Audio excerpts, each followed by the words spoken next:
How to clear Instagram cache.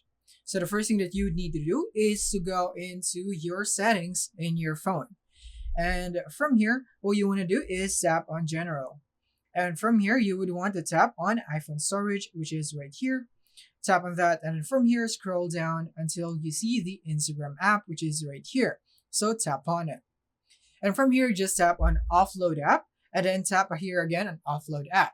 And then after that, you would be able to see the reinstall app button here, and then you want to tap on it again to reinstall the app. And take note that you might need to log in again. So if you don't know the login details of your account, you might need to consider that first before doing this. And with that, you have now successfully cleared the cache for Instagram, and that's how you do it for the iOS. But if you're in an Android, it's basically the same process.